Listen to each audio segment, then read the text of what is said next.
Good afternoon, everyone. Just a quick word, if you did not scan your badge coming into the session today and you would like to get continuing ed credits, please make sure you go back there. Now's a good time, and just scan your badge if you're seeking those credits.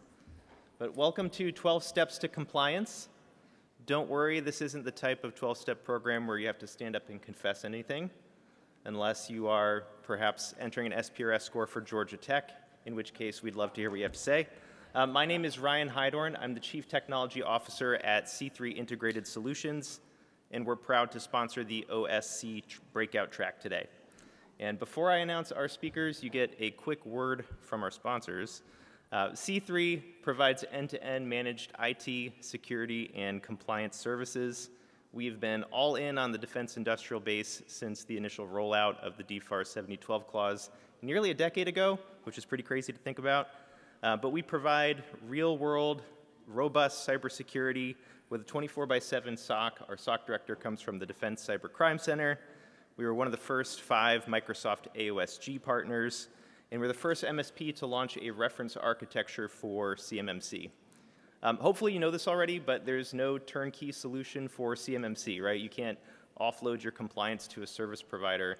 But we've really endeavored to design our solutions to get you as far down the field as possible. So we have a prescriptive approach to CMMC under which we can assume responsibility for about 80% of the assessment objectives under CMMC Level 2. Now it's my honor to introduce this breakout session and our speakers. First, we have Koren Wise, CEO of Wise Technical Solutions. Koren brings over 23 years of experience in IT and network security, specializing in standing up cybersecurity programs to meet NIST controls and ensure compliance. She's a CCA, a provisional instructor, and a licensed training provider for the Cyber AB. Her impressive career, and you can get more details on the website, includes leading compliance programs for organizations like Jocko Aerospace, guiding them to a perfect 110 JSVA score. Joining her is Dr. Thomas Graham, VP and CISO at Redspin. Dr. Graham was instrumental in Redspin becoming the first authorized C3 PAO, and he has extensive experience conducting DIBCAC High CMMC assessments under the JSVA program. He has a PhD in information assurance and security, and he's a well-known speaker and recognized thought leader in cybersecurity and compliance. So together, Koren and Thomas really bring a depth of knowledge and practical expertise to help us navigate the path to compliance. Please join me in welcoming Ms. Wise and Dr. Graham.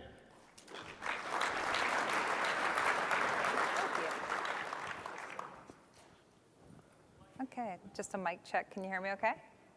All right, good. So today, Thomas and I are going to talk to you about the 12 steps of compliance. I'm really relieved that everybody's not leaving. I didn't hear the part about go scan your badge, so I just thought you heard the title of the seminar and everyone just started getting up to leave, so I'm glad everybody's back. Both Thomas and I have been involved in the Joint Surveillance Voluntary Assessment, and I've been involved mainly from the implementation side, and he has done a ton of assessments for Redspin. Just a couple. So together, we kind of bring 2 different perspectives. I've also assessed some JSVAs, but definitely it's been really difficult to get ready for them and to be on that side of the table where you're being evaluated so heavily against the 320 objectives.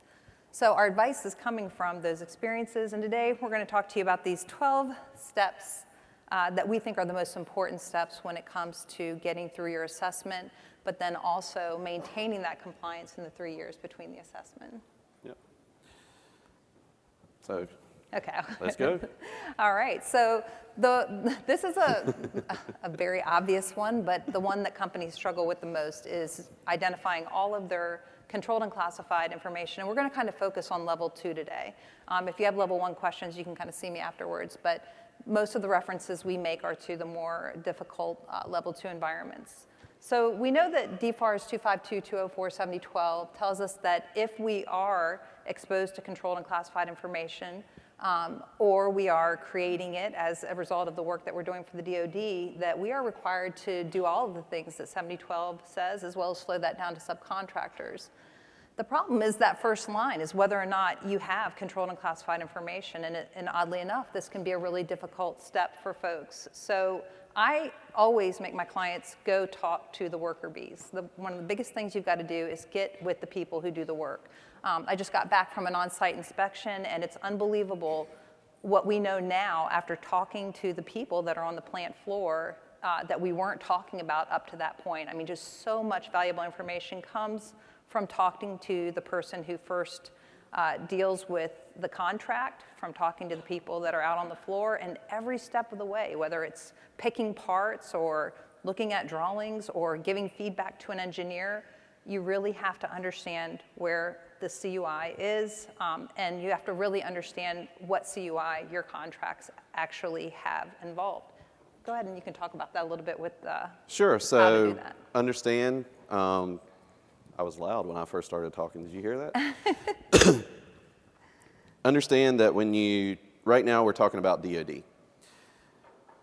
However, if you heard Matt Travis talk this morning, other federal agencies are going to start adopting this, other nation states. So if you have, potentially contracts with the Department of Education, for example, they actually have a notice of public rulemaking for their own requirements under NIST 800-171 that was supposed to drop by the end of October. Unfortunately, they missed that deadline, but that's because they have FTI, federal taxpayer information. This is something that is going to affect every single federal contractor that supports the United States government. So when you're looking at the contracts under DoD, it's actually it's easy. I say that, and I'm tongue-in-cheek with it, because if you have the clause, it very plainly tells you, DoD expects you to store, process, or transmit CUI under the performance of that contract. Other agencies, maybe, maybe not. Part of the reason why folks struggle when they're asking their contracting officers, the contracting officer may actually not know, as you see on the slide. The reason for that is DoD may not be that executive agent over that particular type of CUI. It could be a joint contract with another agency, such as Department of State. Now they have to go up their chain and figure out what's coming. The flip side of this is DoD actually has acknowledged they haven't trained their own folks really well on what is and is not CUI, let alone the rest of us.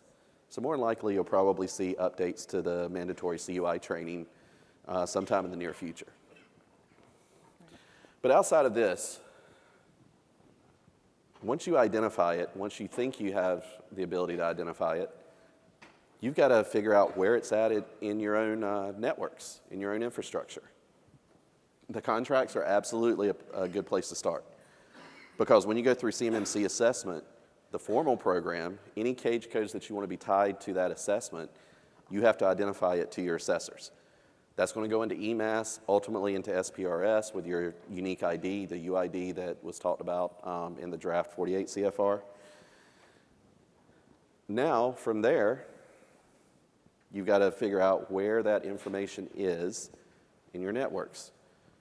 First question you need to ask yourself, what does this system or service store, process, or transmit? If the answer is CUI, guess what? It's a CUI asset. If you're just dealing with level 1, that would be federal contract information. Same question. Does it store, process, or transmit FCI? For level 2, though, you also have in play security protection assets, security protection data, ESPs. So those are your cloud service providers, your MSPs, your MSSPs. Where are they playing? What are they touching within your network? Your assessors are going to want to know. And if you don't have a firm handle on that, your assessment is just going to be kind of a rough day. So That's right. I always say you can't protect what you don't understand. It's impossible. If you look at the scoping guide, the first 3 things you're going to have would be an asset inventory, a network diagram, and your SSP. And that 4th thing is kind of not there, but alluded to, is this flow, identifying all of your flows. And it goes back to when I was talking about talking to the people who do the work. You can't identify the flows if you never do that work. So we can't expect just one person who's maybe the person that is mainly in charge of contracts to be able to identify all of the flows for all of the contracts that you have. But you absolutely do have to identify all the flows. So people say, we really have to know every source and every destination? Yes, and if the, where do you get it from? Are you bringing it down from a prime? Are you bringing it down from the DoD? What's the mechanism that you're using? Are they sending you a link and then you hit that link and you download it? And where are you downloading it to? And now where do you save it to? And then what do you use to work with that information? Is it CAD? Is it some other application? Do you have to share that CUI with subcontractors? If so, what mechanism are you using? If the flow is the exact same 100 times, you only need to document that flow one time. But you do need to document every single flow that you have, because until you can do that, it would be impossible to figure out what we call scope. And the last thing I'm going to say is you can't depend on those markings like Thomas was alluding to. The markings aren't, just now in the same trip that I was just talking about, there's no markings, but it's specs and drawings. It's definitely CUI. And so just because something isn't marked doesn't mean it's not CUI. It can be CUI if it matches one of the NARA categories and it's something that you're being exposed to or creating as a result of your DoD contract work. That's what really makes it CUI. Conduct an honest and thorough self-assessment. Sounds so easy, and everyone's getting almost reprimanded for not having done this really excellent and honest, thorough self-assessment. But that's a super tall order. All you have to do is come to a CCP class and realize that this is hard to do. It is hard to do an assessment, and really a self-assessment would be and should be no different than a DIVCAC assessment or an assessment by Redspin and Thomas or whoever else is coming out to do your assessment. It's supposed to be done using, for example, the Level 2 Assessment Guide or NIST SP 800-171A that has all of the 320 objectives in it, and that was a tall order for contractors. So do you have any advice on how people can do an honest and thorough self-assessment? The second bullet point there is absolutely the key. I can't tell you how many times I've went into assessment or I've started talking with an organization and they've constructed all of their stuff based on NIST 800-171 Rev 2. The problem is that when you go into an assessment, the assessors are going to use that Level 2 assessment guide. One of the favorite questions that a lot of folks always ask is, what's a good template for my SSP? Here's a pro tip for you. Open the CMMC Level 2 assessment guide. Those objectives identify what needs to be in your SSP. Because guess what? The SSP is actually one of the practices. It's the only one that doesn't have a point value for it. You either have it or you don't. And if you have it, it has to have those elements. If it doesn't have those elements, your assessment can't proceed. That's plain and simple. Outside of that, understand the terminology. You mentioned 800-171 alpha. That's, the methodologies, examine, interview, and test. But when you look at those objectives, they really break down into two categories. The first, honestly, involves a lot of documentation. If you see the words identify, define, specify, or even documented, your assessors more than likely are going to want to see that information documented somewhere. Okay, understand that. The second thing, the second half of those are the show me's. Prove to me you're enforcing this, prove to me you're controlling it, and do it from a live screen share standpoint. There's been a number of organizations that has gone into assessment where they've provided screenshots up front, but as an assessor, it's my obligation to make sure that that's exactly how you're configuring it. And here's a good example of that. Early on in the joint surveillance process, there was an organization that was under assessment, provided their artifact package to DCMA up front. That artifact package included screenshots of their configurations. The problem was their MSP support sent them screenshots that were from another organization. I am not lying. That's why those live screen shares are so important, to make sure that what you're showing us up front is actually how it is. And to speak on that, you have to identify not only where your current CUI, FCI is at, but where do you want it to be? I've talked to a number of MSPs over, the last year that said, we don't store, process, or transmit CUI. How do we scope this? Tell them the same way we do. Redspin doesn't store, process, or transmit CUI. We're not a DoD contractor. But guess what? We still had to comply with all of these to be able to do CMMC assessments. So figure out first where it is. Now figure out where you want it to be. Start with level 2 first. Reason why I'm saying that, guess what? Your scopes should be smaller. If it's not, come find me, let's have a discussion. But once you can find that level 2, that CUI information from a storing, processing, or transmission standpoint, you can identify your point of demarcation. What separates this from the rest of my environment? Keep in mind, when you're talking about storing, processing, or transmitting CUI, we're not only talking about technologies. It also includes people. It could also include facilities. Mm-hmm. Figure out what you need to put in place. That's why Koren's statement is so important about having an honest assessment of your current environment. Because if you don't, well, guess what? You're not really going to know what you need to put in place to get from where you're at to where you want to be. Any thoughts? Well, I was just going to say that if you ever look at the level 2 assessment guide and it's just looking like Latin to you, that means that you need some help, that you're going to have to get someone who it doesn't look like Latin to give you that honest self-assessment. So if you say, I don't know how to do that or I can't do that, but you're still required to do that. So you're going to have to find someone that can do it for you if it's just too much for your team. And when it comes to where do you want it to live and breathe, as soon as I walk into some place, I'm just scanning, thinking, what can we stop doing? What paper can we eliminate? What can we digitize? Why is that there? Why do they have that there? I mean, that's honestly what I'm thinking when I walk into some places. What are all the things we could change to reduce scope and to make this easier to manage over time? And it's not that we're trying to ruin your workflows, because we need you to be as productive as you've always been, but what can we do to reduce scope and make your assessment simpler without affecting production in a negative way? There's this balance that you're trying to strike with where you want it to live and breathe in the future. And paper and things like that are going to have a huge impact on that. And so eliminating unnecessary paper can be one of the first steps that you take, or that you might say, we're going to do that differently in the future.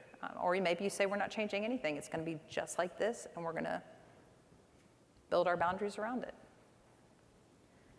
All right, document gaps and establish any POA&M. So if you're really following along with these slides, we had a current state, so we fully evaluate the current state. If you skip that step, you really miss a lot of important information. And then you get to this point where you start thinking about your future state, hopefully with someone that's qualified to do that. You're probably going to need at this point to bring in a network engineer or a systems engineer or an architect who specializes in the types of systems and applications that you intend on using. And so the difference between where you're at and where you're trying to get to, and the problems that were identified when you went over the 320 objectives during your gap analysis, is what evolves into these POA&Ms. And then it's project management. Now we're in, the good old-fashioned, any of you out there that are PMPs, this is where we begin to group these POA&Ms together, and we begin to think of them as mini projects, and we begin to put things together into packages that can be accomplished together. And we start thinking about, what's the effort, who are the people, what are the skills needed, and what don't we have that we need in order to get to this future point. So here's another pro tip for you guys. Do you know one of the reasons why we got to the point now where everybody's having to go through CMMC? Well, once DFARS come out and DCMA come out and started doing self-assessments, found out organizations really didn't understand this, but the other thing that they were seeing is that they may have POAMs or POAs, and stuff was just sitting there for years. There was one organization, they actually went out and assessed and still had items on their plan of action that dated back to the 90s. I am not lying. The POAM stands for Plan of Action and Milestones. This purports that you actually carry it to completion. It has a defined completion date. Now, the other part of this is not only is a plan of action one of the practices in CMMC at level 2, but if you have items such as temporary deficiencies, your POAMs come centrally into play. And I know you're probably all looking at me like, what's a temporary deficiency? I saw it maybe in the final rule. Maybe I was out drinking last night. I have no clue what you're talking about. So a good example of a temporary deficiency is, you know these little devices called iPhones? And I apologize, everyone. My allergies have been bothering me quite a bit lately. But iPhones, if you're allowing them to store, process, or transmit CUI, guess what? They're in scope. The problem is that Apple isn't going for FIPS 140-2 validated encryption anymore. Why? Because it's being deprecated before long, and everybody's moving to 140-3.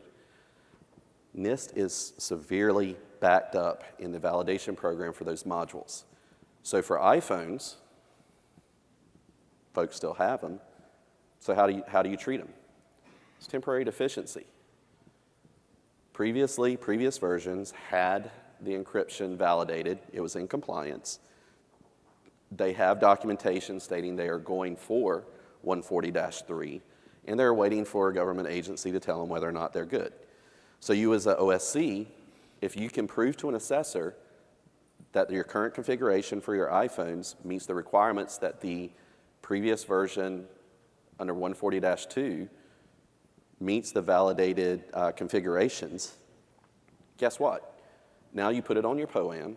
It's tracked as a temporary deficiency until they get their FIPS 140-3. It doesn't count against you on your assessment, but the next time you come back around for assessment, more than likely the assessors are going to want to see where you've actually tracked that to completion. That's why these things are so important. It's your game plan on, hey, our organization changes, we may have things come up, but as they're coming up, we're actually addressing them.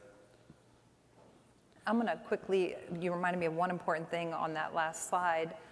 There's a lot of confusion about temporary deficiencies, POA&Ms, and operational plans of action.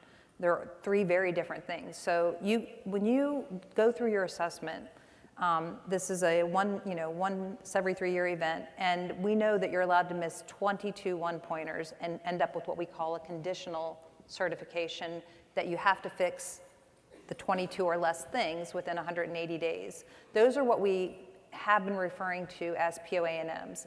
Now the new rule introduces operational POA&Ms to clarify that 312.2, I think it is, that talks about, is that the one that talks about POA&Ms? Yeah, 312.2, whichever one talks about POA&Ms is talking about a different type of POA&M, not the one that you leave an assessment with, but the one that's important for a normal, healthy atmosphere. Things are going to break, things are going to go wrong, and that control is about what Thomas just said. Are you just leaving sitting there forever? You can't do that. They've got to have a timeline, they've got to have a cost, you've got to stick with that POA&M. And so operational POA&Ms are about the in-between time, the 3 years, and how you deal with those P&Ms. And an assessor is going to look and see if you're doing what you're supposed to do with those. And then temporary deficiency, notice that he gave a very specific example where it was compliant, and it was situated, and it was right, and everything was going well, and then it fell out of compliance due to something that the OSC cannot control. They have to kind of show him that, and they have to show me that in order for us to say, yes, this fits into the temporary deficiency category. You can't say, nope, we didn't put Defender on those endpoints, or we didn't put CrowdStrike on any endpoints, because we're just going to call that a temporary deficiency for now. We'll get it later. That is not a temporary deficiency, so it has to be justified. So now that you figured out where your information is, where you want it to be, you've identified what your gaps are, let's go ahead and put things in place. Let's remediate our POAMs. Figure out what the equipment, the solutions, skills are needed to actually do this. The skills are one of the things that a lot of organizations forget, because when you go through AT, there's actually one of the practices that's role-based knowledge, role-based training. I cannot tell you how many times I go through an assessment with an organization and they see that and say, absolutely, we provide CUI training and cybersecurity training to all of our employees. All right, cool. Now, what about your folks that are in charge of actually administering your vulnerability management solutions, your patch management solutions, your SIEMs, or SIMs, however you pronounce it? Are you making sure that they are adequately trained and keeping current on their knowledge to be able to do those? If not, well, now you have to put in a remediation.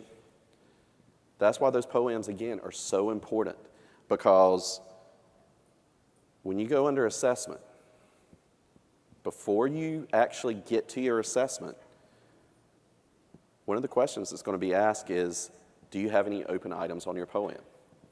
If your answer is yes, in your formal program, probably not going to go through an assessment at that point. However, if your answer is yes, all right, cool. Now when you get to that practice and objectives that concern plans of actions, you have the evidence to prove it. Yes, we identified these things. We tracked it to completion. It's in place. Here's how it is. That's what we had to do. When I started constructing Redspin's Enclave, our parent organization was a healthcare cybersecurity firm. They concentrated in HIPAA with some NIST CSF stuff. Well, guess what? We did our own self-assessment, and I had a conversation with our CEO and said, look, if we really want to do this work, here are the things that we have to put in place. It was a capital investment at that point. It was an honest discussion saying, here's what we've got to do. And, full disclosure, I had the 100% support of our CEO, and he empowered me to make those decisions. And we were able to get everything in place. And we were actually able to get everything in place under V1, which still had maturity. So that's what it takes. I'm going to say one other thing on here for the implementation. How many of you think CMMC are the requirements? Anybody? Well, I'm happy to say I don't see any hands. I don't know if you guys are just scared or not. CMMC is not the requirements. CMMC is the validation of the requirements. To a T, DoD, anytime they have been asked, either under the proposed rule or comments submitted under the final rule, have stated the implementation costs for DFARS 7012 were adjudicated under DFARS 7012 back in 2017. Now, yes, DoD is trying to put things in place to make the cost associated with some of this a little bit easier for organizations. That's the difference between the two. DoD is actually expecting every single organization that has been signing contracts for DFARS 7012 to have these things in place since December 31st of 2017. That's the bottom line. Yeah. I just think this is the hardest part. This is what I spend most of my days doing, and this is where things can get very confusing for the OSC, because now you've got all these, usually it's about 300 or so POA&Ms sitting there that erupt from the gap analysis, and you don't know what to do with them all. And I always start by, I create 5 general categories, and any POA&M might fit into one or more of those, and they say things like, I need a policy for this. I need to have a procedure for this. I need to configure something for this. And so if you kind of think of 5 major categories that talk about the type of action that needs to be taken for that POA&M, with some POA&Ms needing to also be documented and have a procedure and be configured, then you'll start to group them a little bit better and you can manipulate the data a bit more. So that's a great place to start. And then what else gets confusing is people don't know, it's kind of like the chicken and the egg scenario. Do I write first and then do, or do I do first and then write? Which documentation package do I use? Use whatever is working for you. You could use Kiri, or you could use Compliance Forge or FutureFeed. The one that is going to help you come up with a meaningful set of documents that will guide your organization in the future with their compliance and be able to document what you've got going on. You don't want meaningless fluff. You want meaningful documentation that describes this future state that you've decided on. And so that's kind of where we start with our overwhelming, output from the gap analysis that can leave companies feeling like, oh my gosh, how am I ever going to get to the end? You can get there. You got to chunk it up and start tackling things bit by bit. Yep. Document the hows in your SSP. So in our assessments, when we're on the other side of the table being assessed, you can tell that the assessors are basically wondering if the SSP works.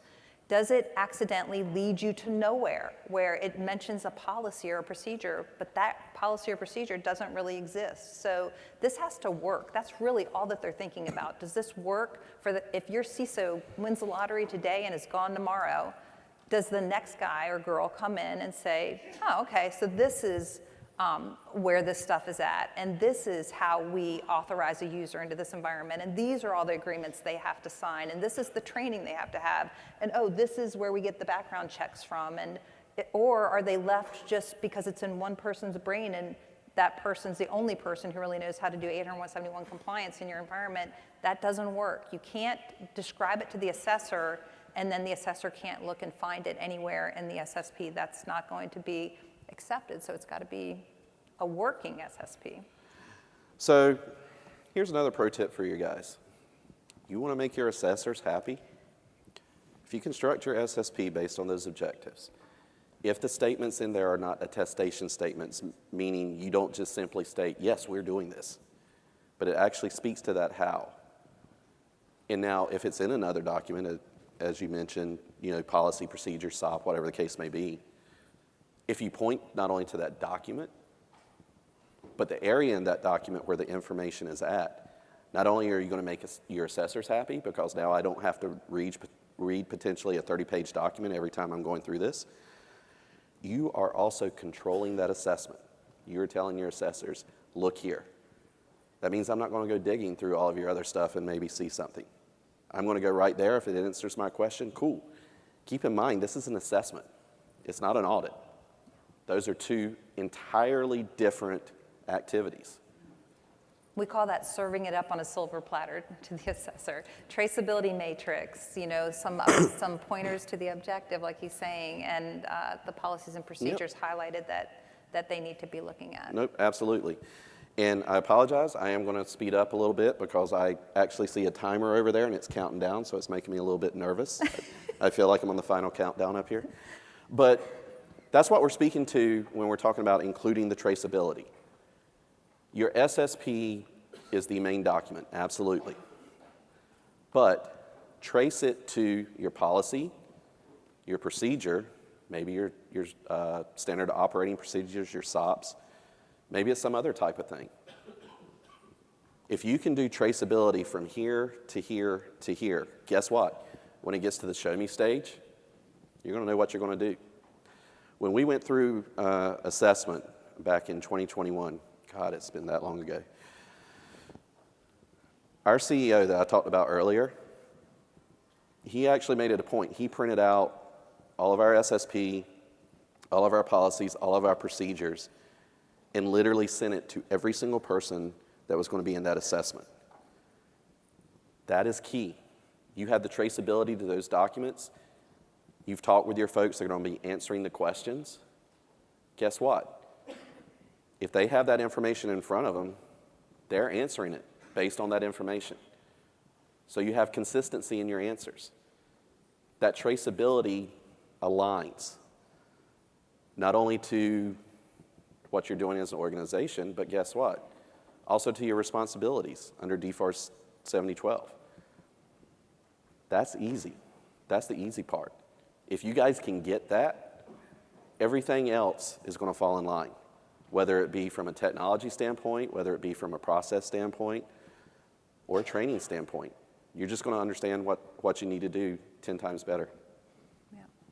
And I'm not to plug Future Feed, but it's better to do this stuff earlier rather than later, and this comes from a major offender of procrastination. So I've sat there in the week before an assessment or even the night before something was due to be dropped, trying to gather tons of screenshots, tons of filling out the traceability matrix. Just unfortunately, time was short and waited till the last minute. Doesn't need to be that way. Every time, start thinking as soon as those POA&Ms are on the table and you start fixing stuff, or when you're doing stuff day to day, like that would make a great piece of evidence. Let me tuck this away in our very organized, and that is what's nice about Future Feed is you can tack the evidence onto the control at the objective level and it begins to take shape, right? And you're not at the last minute trying to gather up a ton of evidence. So start thinking about this earlier rather than later, having that traceability matrix going and populating it as you go, not at the end, trust me. Oh, I'm hitting the wrong button. There we go. Create a calendar of items that must be done on an interval or regularly. So that with our MVP Enclave and 80171 compliance program, there's this calendar that makes it very hard for people to screw it up. And that's what you want to aim for. So we use SharePoint and we go in there and we use their events calendar. And I can share this with anybody if you get in touch with me after this, but I have this huge list of things that have to be done on an interval or have a periodicity to them. So if it's weekly, bi-weekly, monthly, quarterly, yearly, I've got it on that calendar, right? It's a lot of auditing, it's a lot of monitoring, it's our risk assessment meeting, it's our change board meeting, it's our patch night, it's all the things that you have to do or you fall out of compliance. So you want to have a calendar, and you can go even further with that and put hyperlinks in it so that it makes it very hard for your staff to screw this up in the 3 years in between assessments. And so like in SharePoint is another example of something that we do is we create a page and it literally gives you every link you would ever need to check the logs in Sentinel. Sentinel's a scary, hard place. I mean, it is a lot of nooks and crannies, right?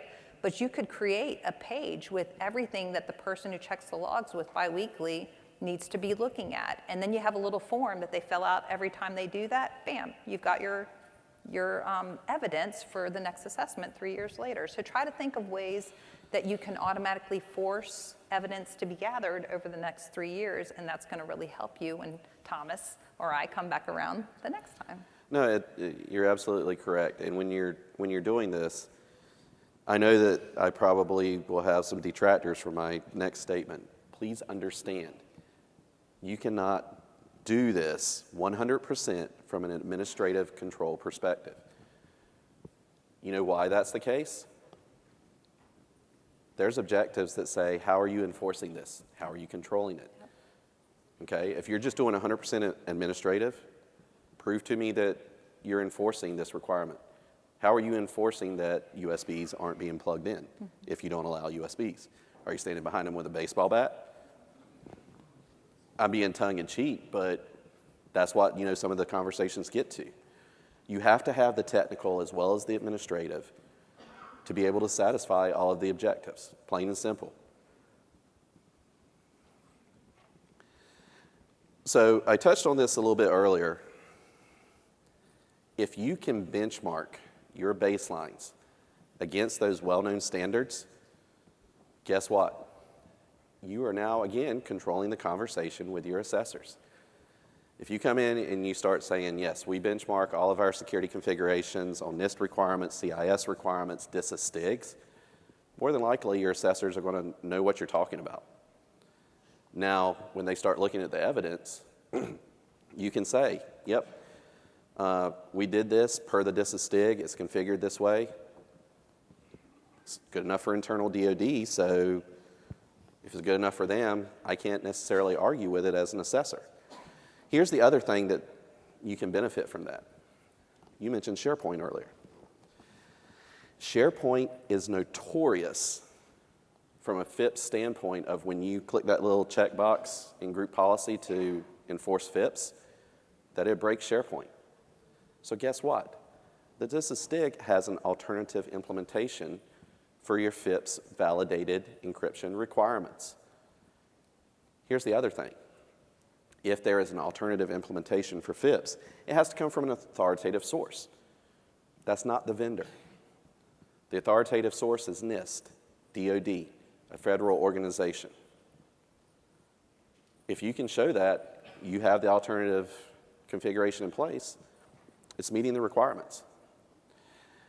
Make sure that you record and monitor all of these changes. Operational environments, they live and breathe. They're not going to be static over any time period, let alone 3 years that's in between one level 2 assessment to the other. And granted, we've been talking about level 2 for the majority of this conversation, but some of you may have to go through level 3.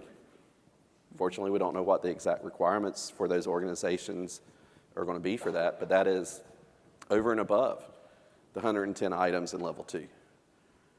Those are going to dictate changes. What about your MSPs? What about your MSSPs? How are they going to change over that 3-year period? It's living and breathing, just like your SSP is, just like your POEM is. None of these live in a vacuum. Nothing's going to be static. If it is static, well, there's other questions, but are you, the main one is, are you properly controlling it? Are you properly providing governance for these things?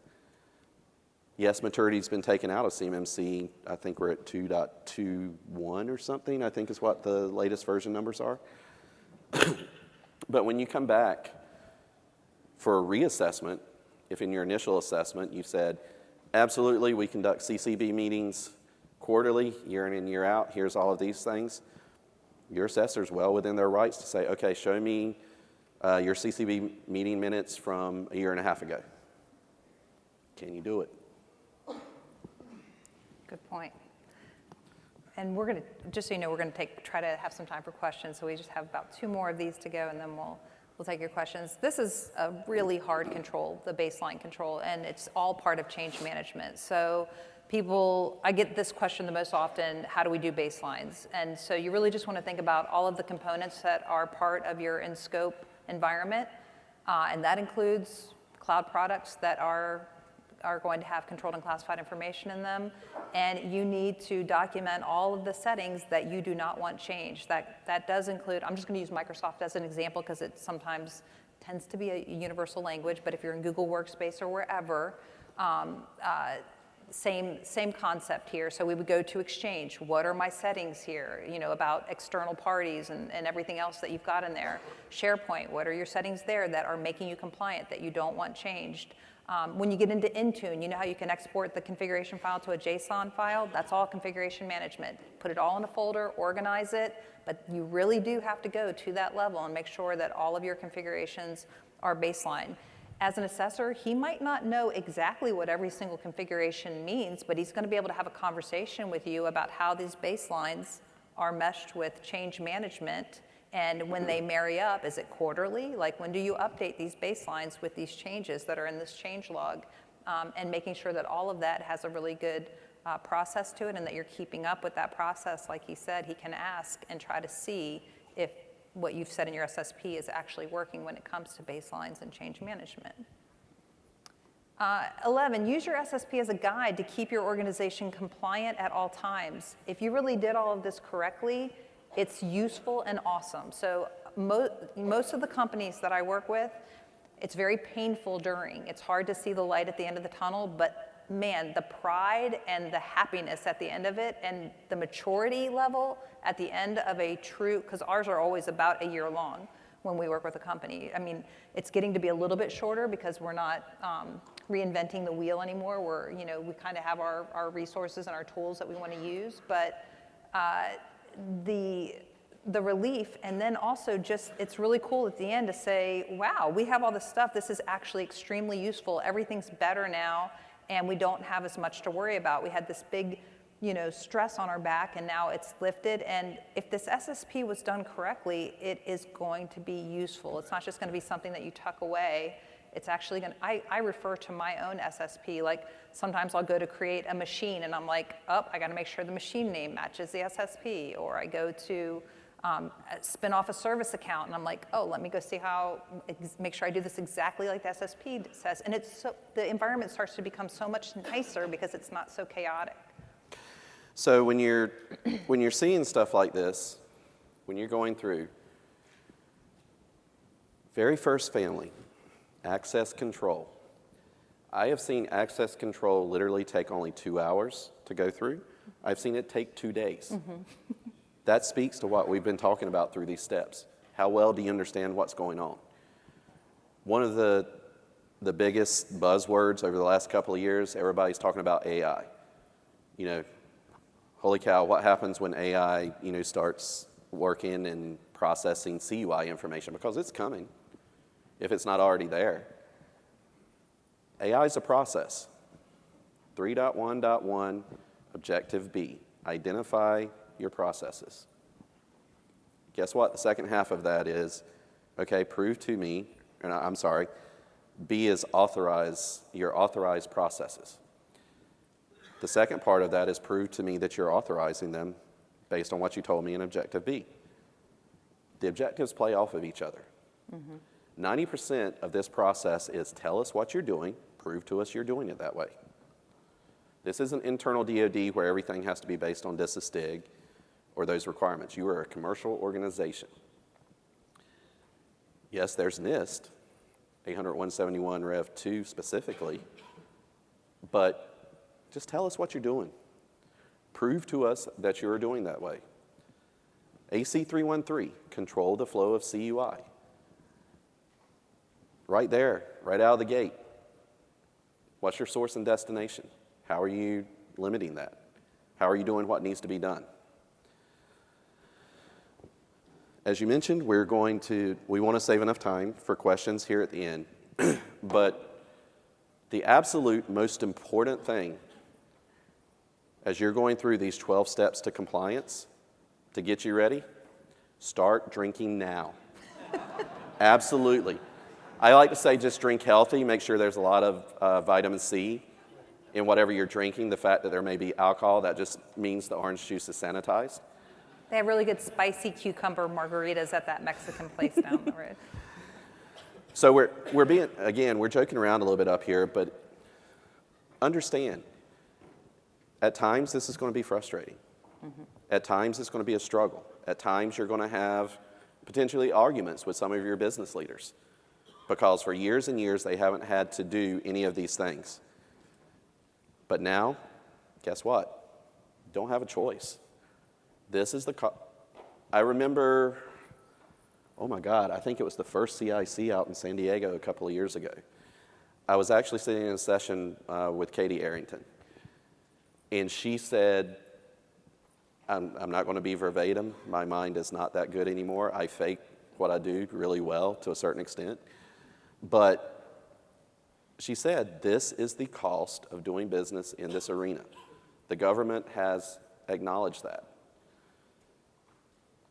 If you can do this, however, I'm going to tell you, I'm going to put my CISO hat back on. This little thing that pretty much every business has to have, cybersecurity insurance, guess what? If you get a CMMC level 2 cert, that means an independent organization has validated you have proper security configurations in place for confidentiality of this particular type of information. Now you can leverage that to negotiate potentially lower rates in your cybersecurity insurance. This is how it affects that part of the business. Also, and I'll save this as my last point because I know we're starting to get short on time. I see somebody at the microphone. If you are a sub to a prime, the government can only require the appropriate level of CMMC based on the information you store, process, or transmitting. That includes what the prime flows down to you. There is no limitation on what your prime contractor can require of you, though. We've actually heard prime contractors saying, I don't care the information. If you're going to be a part of my team on this contract, you have to be CMMC level 2. And the reason being is because they think that gives them a higher preference in their bid process over organizations that maybe don't. Any last thoughts?